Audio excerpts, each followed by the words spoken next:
प्रिय श्रद्धालुओं, जय श्री कृष्णा, जय श्री राम, जय श्री राधे राधे, जय श्री महाकाल। इस प्रवचन में आपको श्रवण कराएंगे भगवती लक्ष्मी द्वारा घोड़ी का रूप धारण कर तपस्या करना।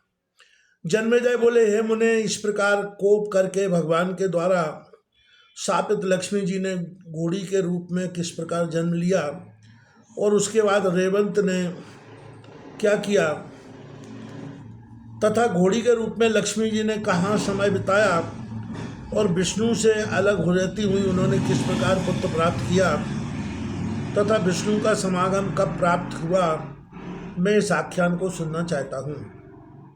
व्यास जी बोले, हे राजन, कामनी रमा को विष्णु द्वारा शापित की गई देखकर रेवंत भय के कारण जगतपति विष्णु को दूर से ही प्रणाम करके चले गए और इनका ऐसा क्रोध देखकर वे तत्काल अपने पिता के पास गए और सूर्य से के शाप से संबंधित कथा बताई।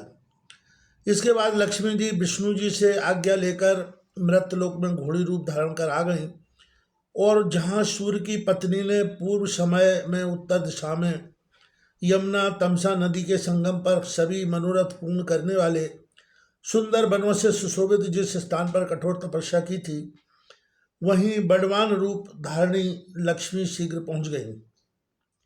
वहां रहकर भगवती लक्ष्मी जी भगवान शंकर का एकाग्र चित्त से ध्यान करने लगी। सागर पुत्री लक्ष्मी जी ने सुंदर घोड़ी का रूप धारण करके उस तीर्थ में अत्यंत कठोर तपस्या की। महादेव शंकर का ध्यान करते करते 1000 दिव्य वर्ष बीत गए। तदनंतर प्रसन्न होकर भगवान शंकर ने वृषभ पर सवार होकर पार्वती के साथ उन्हें साक्षात दर्शन दिया और विष्णु प्रिया लक्ष्मी जी से कहा, हे जगत जननी, भोग तथा मोक्ष प्रदान करने वाले जयपति विष्णु को छोड़कर आप इस समय मेरी आराधना किस लिए कर रही हैं? स्त्रियों के लिए तो पति ही उसका देवता होता है, किसी दूसरे में कभी कहीं भी भावना नहीं करनी चाहिए। पति की सेवा शुश्रूषा ही स्त्रियों का सनातन धर्म है। लक्ष्मी बोली, हे आशुतोष, मेरे पति ने मुझे शाप दे दिया है, आप उस शाप से मेरा उद्धार करने की कृपा करें। हे शंभु, उस समय मेरे पूछने पर शाप से मुक्त हो जाऊंगी और वैकुंठ धाम में पुनः तुम्हारा वास होगा। इस प्रकार उनके कहने पर इस तपोवन में आ गई और संपूर्ण कामनाओं की पूर्ति करने वाले आपकी आराधना करने लगी। हे देवदेव, विष्णु तो वैकुंठ में विराजमान हैं, अतः पति के सानिध्य के बिना मैं पुत्र कैसे प्राप्त कर सकती हूँ? हे शंकर, यदि आप मुझ पर प्रसन्न है तो मुझे वर दीजिए। आप तथा श्री हरि में निश्चित रूप से कोई भेद नहीं है। मुझे यह ज्ञात है कि जो आप हैं वही वे हैं तथा जो वे हैं वही आप हैं। यह एकत्व जानकारी मैंने आपका स्मरण किया है। अन्यथा हे शिव, आपका आश्रय लेने से मुझे दोषी लगता। मेरे पति विष्णु ने ही बताया था कि शिव का प्रिय प्राण मैं हूँ तथा मेरी प्रिय प्राण वे हैं। इस प्रकार परस्पर अनुरूप चित्त वाले हम दोनों में कोई अंतर नहीं है। लक्ष्मी जी का यह वचन सुनकर भगवान शंकर ने मधुर वचनों से उन्हें आश्वासन देकर कहा, हे पृथुश्रोणी, धैर्य रखो, मैं तुम्हारी तपस्या से प्रसन्न हूँ। पति से तुम्हारा मिलन अवश्य होगा।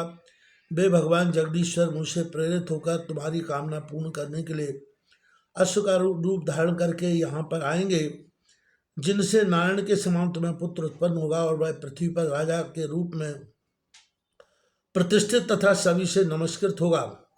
पुत्र प्राप्त करके तुम उन्हीं के साथ साप मुक्त होकर वैकुंठ चली जाओगी। आपका यह पुत्र एक वीर नाम से लोक में ख्याति प्राप्त करेगा। उसी से पृथ्वी पर हेमंत वंश विस्तार को प्राप्त होगा। किंतु मदान्ध एवं मध्य चित्त होकर तुमने हृदय में सदा विराजमान रहने वाली परमेश्वरी जगदम्बा का स्मरण कर दिया है, उसी से तुम्हें ऐसा फल मिला है। यदि तुम्हारा मन भगवती में लगा होता तो उत्तम घोड़े पर क्यों जाता?